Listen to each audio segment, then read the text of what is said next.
Hello and welcome to PowerDrift. My name is Shumi and today is a very big day because Honda has just set the first details out on the 500X's adventure in India.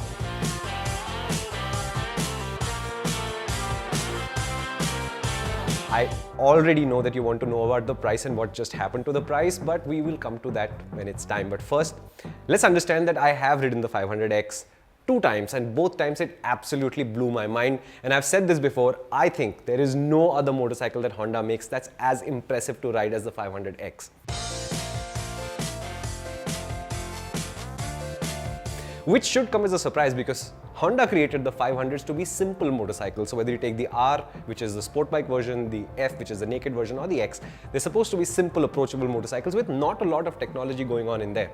And to that extent, if you think about the engine, it's a square engine, which means the bore and the stroke are approximately the same. It's 471cc, makes about 48.5 bhp, that's just under 50. It makes 43.5 Newton meters of torque. So these numbers are not very impressive numbers.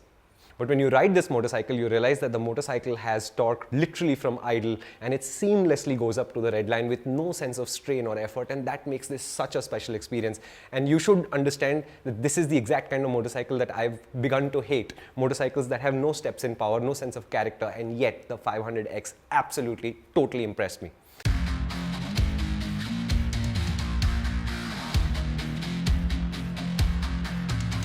Now that engine has now got a little bit more refinement, it's got a little bit more torque than it used to. 2019 was the last time they gave it a big update. A slip and assist clutch has come in, so the clutch effort is very low. So they've made a reasonably good job of a very simple configuration doing an outrageous amount of work. And the same actually can be said for the frame as well. It's a basic steel frame with right side up forks. Yes, I know there will be comments saying it should at least have had upside down forks, but look, engineers don't think like that. Engineers say what's the job and what is the cheapest solution that will do a great job, and that's where the buck stops.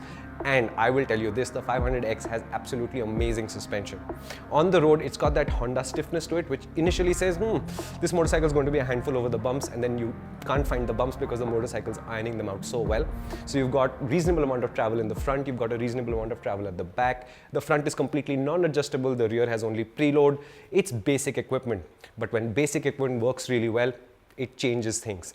So now from the 19-year onwards, you've also got a 17-inch rear wheel with a 19-inch front wheel. It used to be 17s earlier, just like the Versys still does.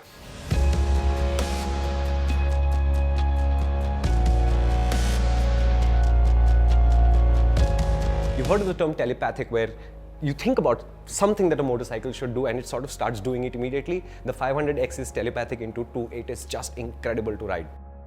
Similarly, the brakes are superb as well. Now you've got 310mm fronts, you've got ABS as standard. So in that sense, if you look at the equipment spread, there's no fancy electronics to talk about. But as a simple motorcycle, this thing just works so well that I was blown away both the times that I rode it. And that brings us to the question of price. Now the styling hasn't been updated from the 2019 to the 21 in any significant way. It's a skinny, slightly tall looking motorcycle with a substantial amount of ground clearance. Honda's quality is evident everywhere, but it comes together. Unfortunately, Honda imports this as a CKD kit from Japan, which is the expensive way to get motorcycles to India, so the price is actually quite high.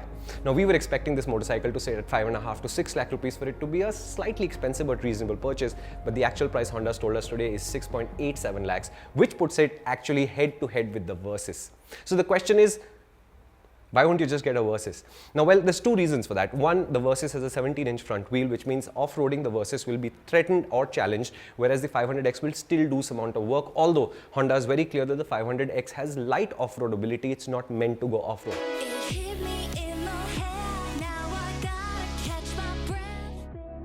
The guys who've ridden this motorcycle off-road also say that yes, the suspension is tuned to be absolutely amazing on tarmac, but it does manage to handle off-road duties reasonably well as well.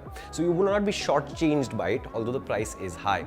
But the reason to buy the 500X, I think, is because it's lighter, it's smaller, and it'll be just easier to handle for more people than the Versys, which is obviously 20 bhp more powerful, but it's also a much larger motorcycle. If you were actually considering the Versys instead of the 500X, I would actually tell you, extend your budget by another 2 lakh rupees more and try and get the V-Strom 650XT instead, because that motorcycle genuinely goes off-road, has tubeless spoke wheels, it is actually amazing even on a racetrack, and the capability circle of the 650XT, the V-Strom, is just incredible. So, did Honda get their pricing wrong? From many angles, I would say yes, this motorcycle needed to have been at least 50,000 rupees cheaper, but I will promise you this, if 10 people show up to a big wing and purchase a 500X, they will be riding one of the most incredible motorcycle Honda makes, and I don't know that you can put a price on that. The other reason not to consider a Versys and think about a 500X, and again, this is your decision, and I would still say test ride and decide. Don't make a decision until you've ridden both the motorcycles. The other reason to think about a 500X is what Honda doesn't tell you, which is that their service costs and spare costs are as much as 25% cheaper than a competing Kawasaki. What most people don't know is Honda's big bikes are some of the cheapest machines to own on the market in the country today.